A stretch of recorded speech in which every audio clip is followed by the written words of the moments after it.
Hello student, HLV digital classes में आपका स्वागत है। तो आइए हिंदी विषय के मैं अगले वीडियो में लेकर के आया हूँ हिंदी मॉडल पेपर, जो कि आपका 70 नंबर का होगा।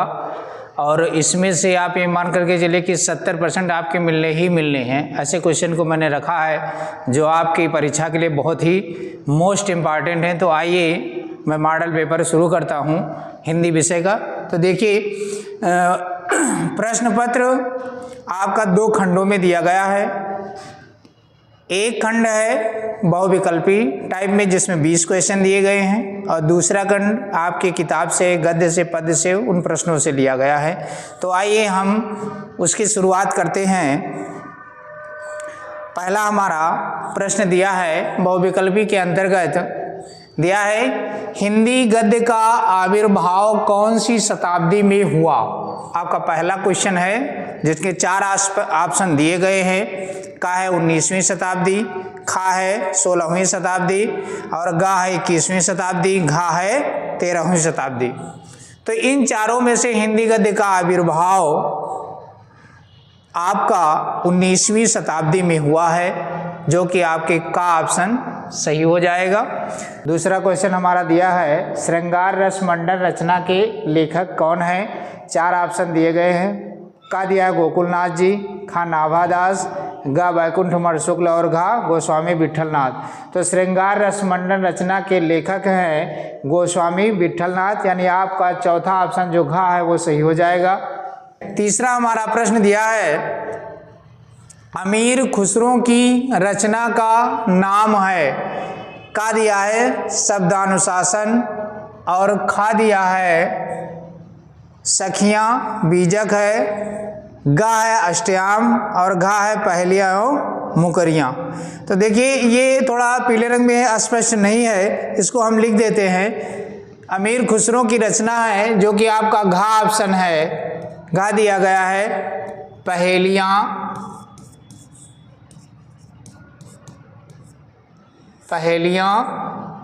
मुकरियां, पहेलियां और मुकरियां। तो अमीर खुसरो की रचना का नाम क्या है? पहेलियां और अमीर खुसरो, जो कि आपकी घा ऑप्शन सही हो जाएगा। यह स्पष्ट नहीं, इसलिए हमने यहां पर लिख दिया है पहेलियां और मुकरियों के लिए जाने जाते हैं। अगला प्रश्न हमारा है प्रश्न नंबर 4 है राम वृक्ष बेनीपुरी किस निबंध के लेखक है। यानी उन्होंने एक निबंध लिखा है, जो कि आपके 4 ऑप्शन में है। एक है, बाकी 3 नहीं है। तो देखिए कौन सा है। पहला ऑप्शन दिया है का वट पीपल, खा दिया है ठलुआ क्लब, गा दिया है पूस की रात, और घा दिया है गेहूं और गुलाब। तो राम वृक्ष बेनीपुरी गेहूं और गुलाब के निबंध के लेखक हैं, जो कि आपका घा ऑप्शन सही हो जाएगा। प्रश्न के क्रम को आगे बढ़ाते हुए प्रश्न संख्या 5 पर पहुंचते हैं। 5वां हमारा प्रश्न दिया है पूस की रात और कफन कहानियों के लेखक हैं। 4 ऑप्शन है। का जयशंकर प्रसाद है, खा है सूर्यकांत त्रिपाठी निराला, गा मुंशी प्रेमचंद है, और घा महादेवी वर्मा। तो पूस की रात और कफन कहानियों के लेखक हैं मुंशी प्रेमचंद, जो कि आपका गा ऑप्शन सही हो जाएगा।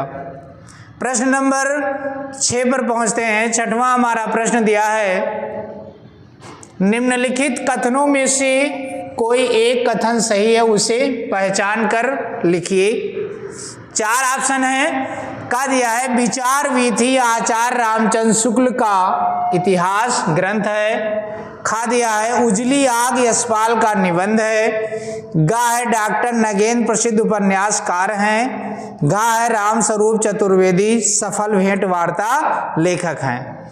तो देखिए, इनमें से खा गलत है, गा गलत है, और घा गलत है। आपका जो ऑप्शन है का नंबर का, यानी ये आपका विचार वीथी आचार्य रामचंद्र शुक्ल का इतिहास ग्रंथ है। आपका का ऑप्शन सही हो जाएगा। प्रश्नों के क्रम को आगे बढ़ाते हुए प्रश्न संख्या 7 पर पहुंचते हैं। 7वां हमारा प्रश्न है अजात शत्रु किस विधा की रचना है।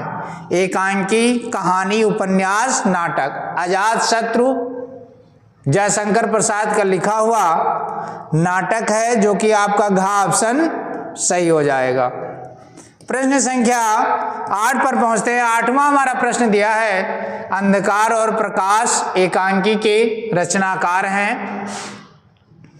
का दिया है भुवनेश्वर, खा है उदय शंकर भट्ट हैं, गा जयशंकर प्रसाद, गा विष्णु प्रभाकर। तो अंधकार और प्रकाश एकांकी के रचनाकार हैं उदय शंकर भट्ट। प्रश्न नंबर अगला है, प्रश्न नंबर 9 पर पहुंचते हैं। 9वां हमारा प्रश्न है, रस से लिया गया है, जो कि है करुण रस का अस्थाई भाव क्या है।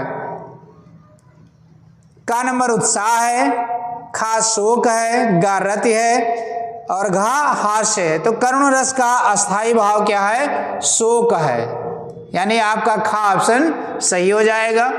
जबकि उत्साह वीर रस का है, रत श्रृंगार रस का है और हास्य हास रस का है, यानी करुण रस का अस्थाई भाव क्या है, शोक है। आपका खा ऑप्शन सही हो जाएगा।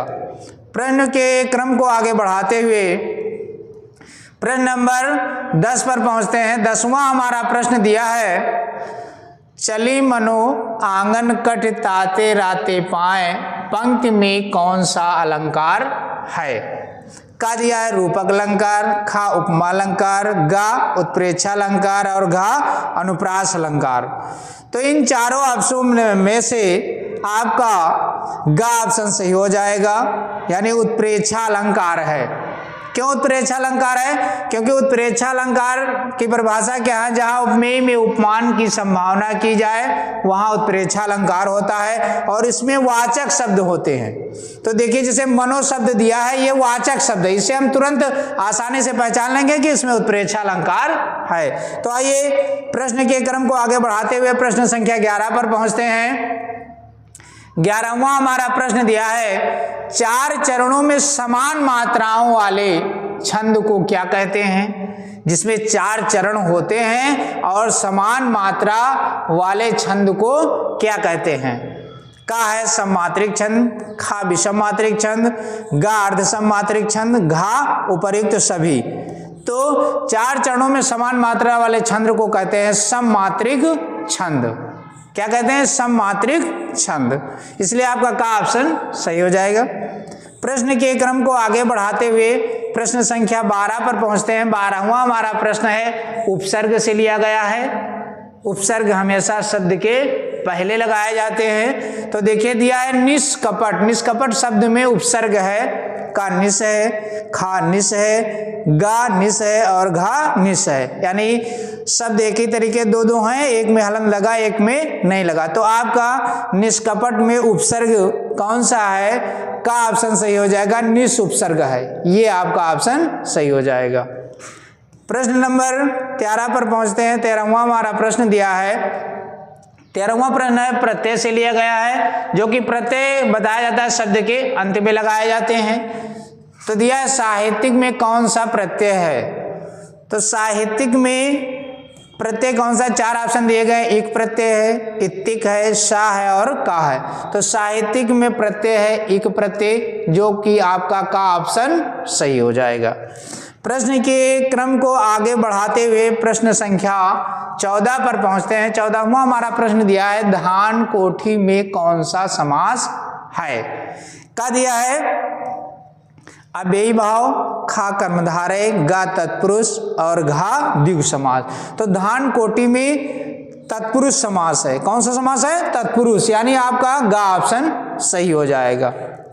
प्रश्न के क्रम को आगे बढ़ाते हुए अगला 15वां प्रश्न दिया है, क्या है, कवि शब्द है, यानी कवि एक शब्द है, किस प्रकार का है, ऐसा पूछा गया है। तो देखिए आइए हम देखते हैं। का शंकर शब्द है, खा तद्भव शब्द है, गा देश शब्द है और घा तत्सम शब्द है। तो कवि शब्द जो है वो तत्सम शब्द है, यानी आपका घा ऑप्शन सही हो जाएगा। प्रश्न के क्रम को आगे बढ़ाते हुए प्रश्न संख्या 16 पर पहुंचते हैं। गंगा का पर्यायवाची है, जिनके 4 ऑप्शन दिए गए हैं। का मंदाकिनी, खा भागीरथी, गा देव नदी, घा ये सभी।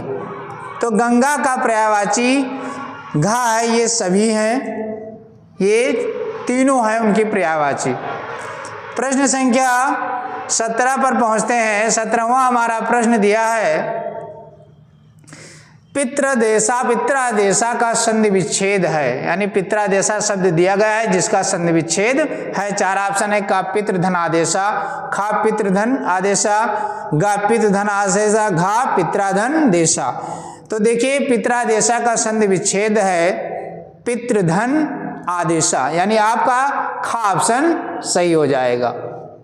प्रश्न के क्रम को आगे बढ़ाते हुए प्रश्न संख्या 18 पर पहुंचते हैं। 18वां हमारा प्रश्न है, शब्द रूप से लिया गया है, जो कि दिया है फला नाम शब्द फल की कौन सी विभक्ति एवं वचन का रूप है।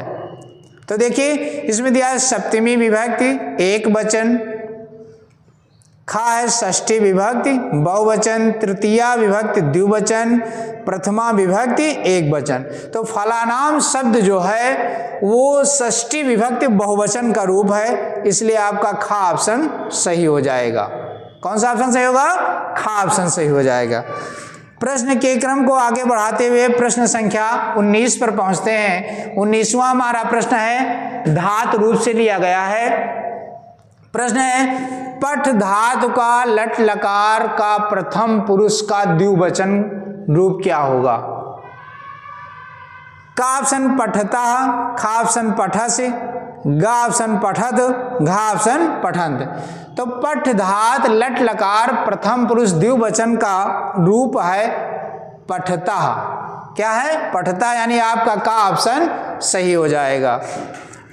तो अब इस तरीके से प्रश्न संख्या हम आगे बढ़ाते हैं और हमारा 20वां प्रश्न है, जो कि वस्तुनिष्ठ प्रश्नों का अंतिम प्रश्न है। 20 दिया है हस धातु के लिट लकार का मध्यम पुरुष का द्विवचन का रूप क्या होगा? द्विवचन का रूप क्या होगा? तो देखिए इसमें दिया गया है हस धा लट लकार। हस धा लट लकार के रूप होते हैं हसिष्यत, हसिष्यता, हसिष्यंत, हसिष्यस, हसिष्यथा, हसिष्यथ। तो इस प्रकार से मध्यम पुरुष द्विवचन का रूप होगा, जो हो जाएगा आपका हसिष्यथा। ये खा ऑप्शन आपका सही हो जाएगा। तो इस तरीके से आपके वस्तुनिष्ठ प्रश्न 20 बताए गए हैं। ये 20 प्रश्न बहुत ही इंपॉर्टेंट हैं। तो आइए अगले पार्ट में हम खंड बा में पहुंचते हैं। बा हमारा पार्ट दिया गया है, जो कि आपकी किताब से दिया गया है और इसी प्रकार से आएंगे। दिया है प्रश्न दिया है निम्नलिखित गद्यांश पर आधारित 3 प्रश्नों के उत्तर देना है आपको। आपका एक गद्यांश दिया होगा जो आपकी हिंदी की पुस्तक से होगा, उसके नीचे 3 प्रश्न दिए होंगे और उसी से आपको बताना होगा। तो देखिए आइए हम गद्यांश पढ़ते हैं। हे भगवान, तप के लिए विपद के लिए इतना योजना, परम पिता की इच्छा के विरुद्ध इतना साहस, पिताजी क्या भीख न मिलेगी? क्या कोई हिंदू भूपृष्ठ पर बचा न रह जाएगा जो ब्राह्मण को 2 मुट्ठी अन्न दे सके? ये असंभव है, फेर दीजिए पिताजी, मैं कांप रही हूँ, इसकी चमक आंखों को अंधा बना रही है। इस प्रकार से आपका ये गद्यांश हुआ। ओके, तो आइए देखते हैं, इसको बढ़ाते हैं। इससे संबंधित प्रश्न हमारे 3 दिए हैं। पहला, उपर्युक्त गद्यांश का संदर्भ लिखिए, किस पाठ का है, उसके लेखक कौन है पूछा गया है। फिर गद्यांश के रेखांकित अंश की व्याख्या कीजिए, जो ये अंडरलाइन किया गया है इसकी व्याख्या आपको करना है। तीसरा प्रश्न है, अपने पिता का कौन सा कृत्य ममता को परमपिता की इच्छा के विरुद्ध लगा? तो इस प्रकार से आपको इन प्रश्नों के उत्तर देने होंगे। ये गद्यांश किस पाठ का है? तो आइए देखते हैं। ये पाठ का नाम है, पाठ दिया है, पाठ है ममता और इसके लेखक हैं जयशंकर प्रसाद। जयशंकर प्रसाद। तो ये पाठ का नाम, लेखक का नाम हो गया, आप संदर्भ लिखिए, रेखांकित अंश की व्याख्या हो गई और कौन सा कृत्य इनको खराब लगा वो आपको बताना है। तो इस तरीके से ये एक गद्यांश आपका हो गया। दूसरा देखते हैं, गद्यांश दिया है, दूसरा गद्यांश अथवा करके दिया है, जिनमें से आपको केवल एक ही करना है, ये ध्यान रखना। ऐसा ना करना कि दोनों करने हैं, एक करने हैं और जिसको करना है उसको गद्यांश के माध्यम से उसको दिखा देना है। जैसे गद्यांश के माध्यम से किस प्रकार दिखा देना है ये मैं आपको बताता हूं। जैसे मान लीजिए ये दूसरा दिया है, इस गद्यांश का हमें लिखना है, तो इसको हम कैसे लिखेंगे? तो ये देखते हैं, सबसे पहले यहां पर हम गद्यांश डाल देंगे। देखिए यहां पर हम क्या देंगे, गद्यांश डाल देते हैं और गद्यांश करके क्या करते हैं, पहला शब्द दे दिया, ओके। उसके बाद में फिर डॉट डॉट करके अंतिम शब्द इसका क्या है उसको हमें लिखना है, पुलकित हो उठे। यहां पर लिख दीजिए पुलकित हो उठे, ऐसा हमें लिख देना है, ठीक है। ये गद्यांश हो जाएगा। तो इसके अंतर्गत अब ये आपका गद्यांश हो गया, इसके बारे में आपको बताना होगा। तो देखिए ये पढ़ते हैं, पहले पहाड़ काटकर उसे खोखला कर दिया गया, फिर उसमें सुंदर भवन बना लिए गए, जहां खंभों पर उभरी मूर्तें बेहस उठी, भीतर की समूचे दीवारें और छतें रगड़ कर चिकनी कर ली गई और तब उनकी जमीन पर चित्रों की एक दुनिया ही बसा दी गई। पहले पलस्तर लगाकर आचार्यों ने उन पर लहराती रेखाओं में चित्रों की काया सिराज दी, फिर उनके चेले कलावंतों ने उनमें रंग भरकर प्राण फूंक दिए, फिर तो दीवारें उमग पड़ी, पहाड़ पुलकित हो उठे। ऐसा ये आपका गद्यांश दिया है। उपरोक्त गद्यांश का संदर्भ लिखना है। तो देखिए उपरोक्त गद्यांश का जब आप संदर्भ लिखेंगे तो सबसे पहले आपको ये बताना होगा कि ये किस पाठ का है। तो देखिए इसके पाठ का नाम क्या है, पाठ का नाम दिया है, पाठ है अजंता, ठीक, और लेखक हैं भागवत शरण उपाध्याय, भागवत शरण उपाध्याय पाठ का है, ओके। तो इस तरीके से आपका संदर्भ हो जाएगा। फिर अगला दिया रेखांकित अंश की व्याख्या, जितनी अंडरलाइन की गई उसकी आपको व्याख्या बनाना है। पहाड़ों को जीवंत कैसे बनाया गया है गद्यांश के आधार पर स्पष्ट कीजिए। तो इस तरीके से आपको इन्हीं में से प्रश्नों के उत्तर देने हैं। इस तरीके से आपके ये दोनों गद्यांश हो जाएंगे। तो आइए अगला बढ़ते हैं अगले प्रश्न की ओर। दिया गया है, अब वो तो गद्य की बात थी, ये आ गई पद्य की बात। इसमें दिया है दिए गए पद्यांश पर आधारित 3 प्रश्नों के उत्तर देने हैं। उसी तरीके से वो गद्य की बात थी, यहां पर पद्य की बात हो गई है। कहते क्या है कि चरण कमल बंदो हरि राई, जाकी कृपा पंगु गिर लंघे, अंधे को सब कुछ दर्शाई, बहरो सुनो गूंग पुन ब्योले, रंग चले सिर छत्र धराई, और सूरदास स्वामी करुणामय, बार बार बंदों ती पाई।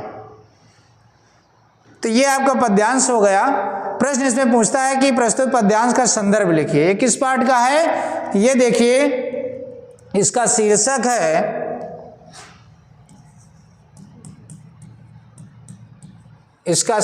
है पद, और कवि हैं सूरदास। कौन कवि हैं? सूरदास। ये आपका पद्यांश का संदर्भ हो गया, ठीक है ना। प्रस्तुत पद हिंदी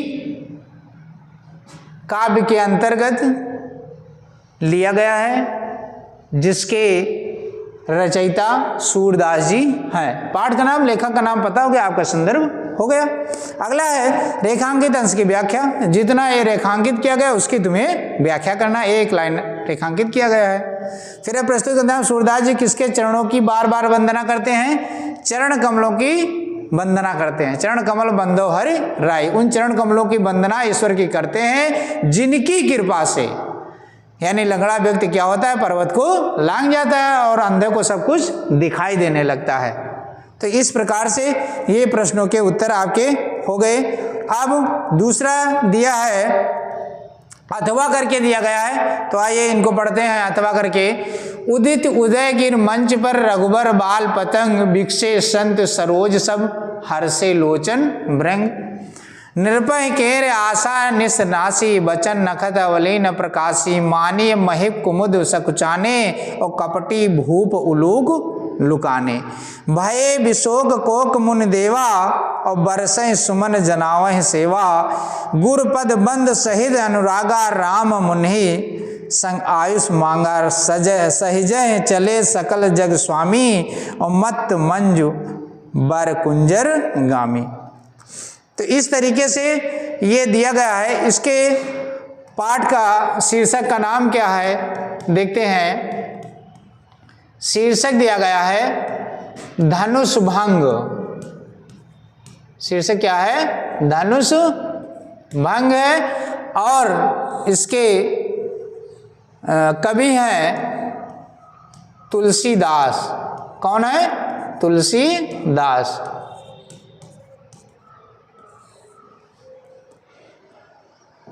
तो आइए आगे बढ़ते हैं।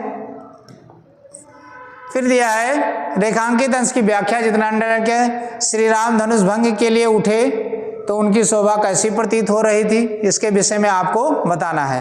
प्रश्न नंबर 3 दिया गया है, जो कि आपका संस्कृत पाठ से हिंदी के अंतर्गत लिया गया है। दिया गया है दिए गए संस्कृत पद्यांशों में से किसी एक का संदर्भ सहित हिंदी में अनुवाद कीजिए।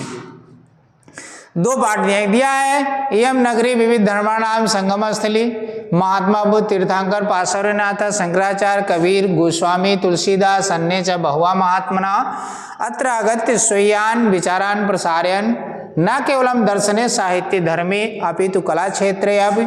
इयं नगरी विविध धर्माणां कलानां शिल्पानां च कृते लोके विस्तृता। अत्रत्या कौशेन सकट्या देशे देशे सर्वत्र स्फुरन्ते। अत्रत्या प्रस्तन मूर्त्या प्रथिता इयं निजा प्राचीन परंपराम इदानीम।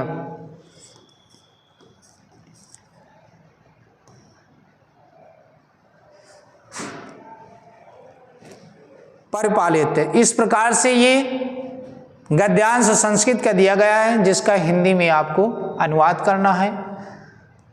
अथवा फिर देखिए क्या है।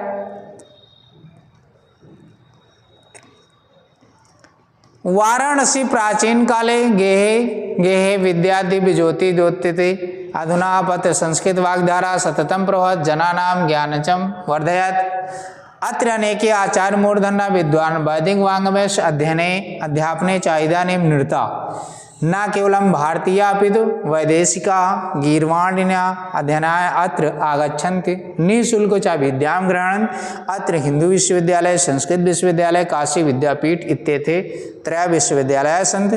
येषु नवीनां प्राचीनां ज्ञान विज्ञान विषयाणाम् अध्ययनं प्रचलित।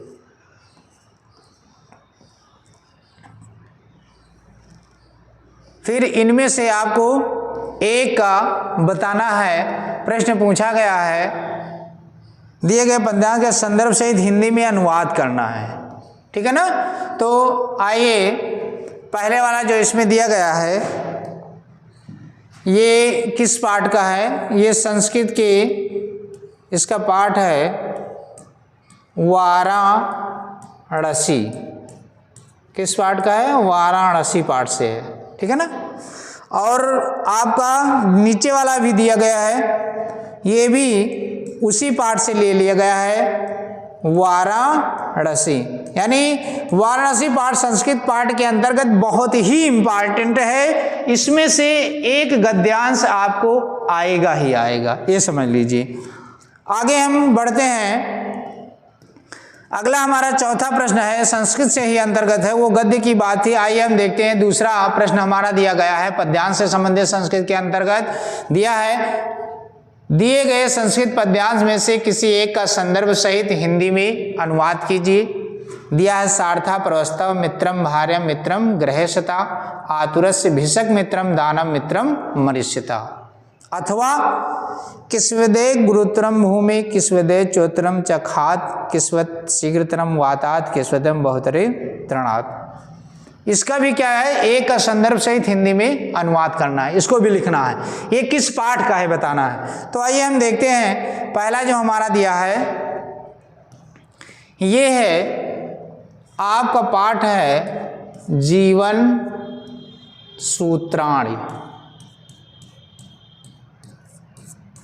कौन से पाठ का है, जीवन सूत्राणि, ये पाठ है। इसमें बताया गया है कि परदेश में रहने वाले का मित्र उसका साथी होता है, घर में रहने वाले के मित्र उसकी पत्नी होती है, रोगी का मित्र वैद्य होता है तथा मरने वाले का मित्र दान होता है। बस आपको इतना ही लिखना है और ये लगभग 5 नंबर में आएगा, ये समझ लीजिए।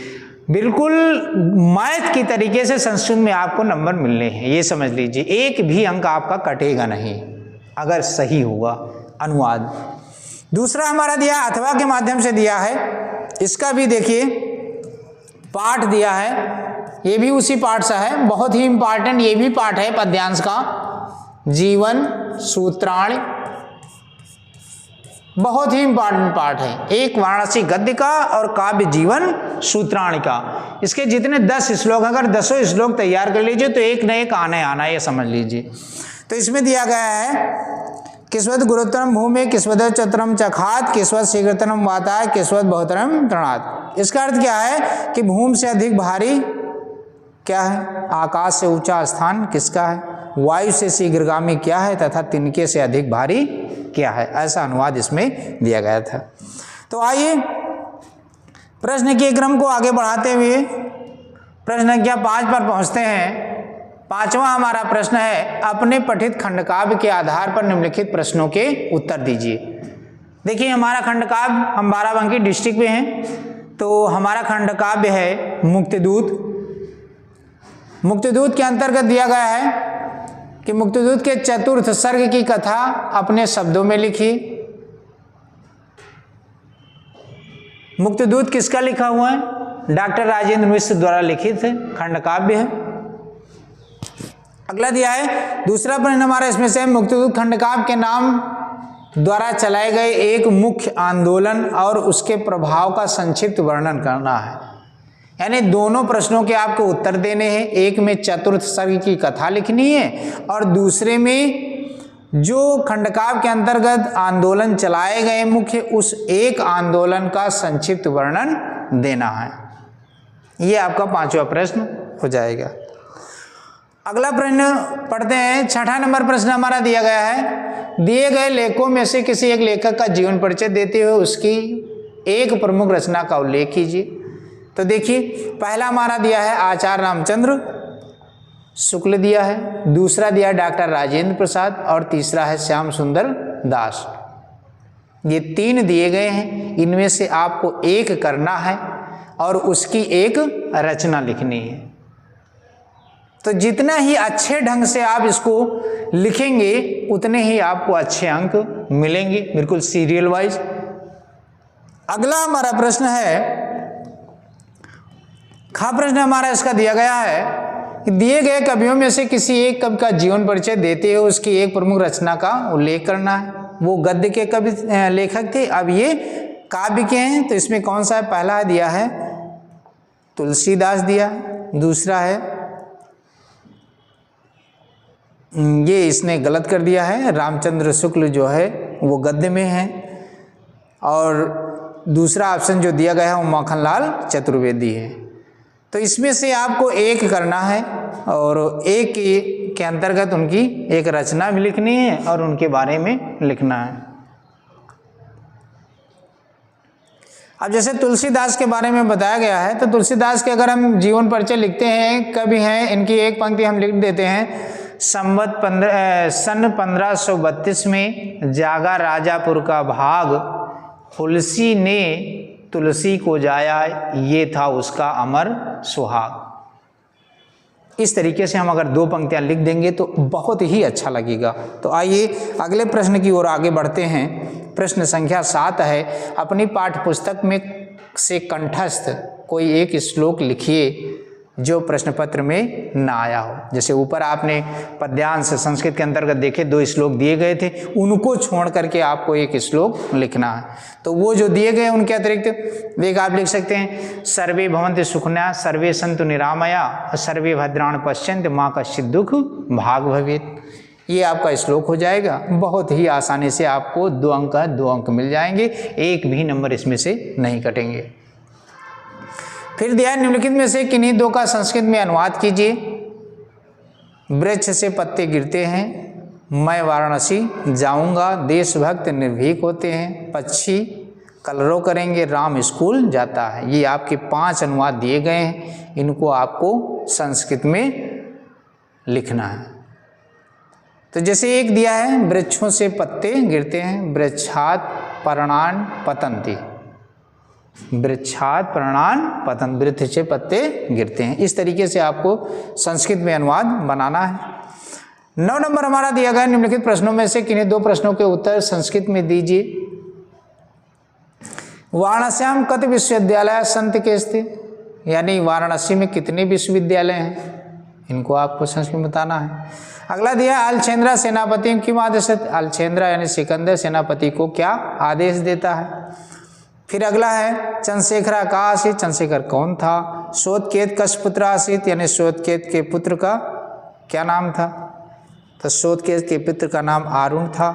इस तरीके से आपको इन प्रश्नों के उत्तर देने हैं। कितने, केवल 2 देने हैं।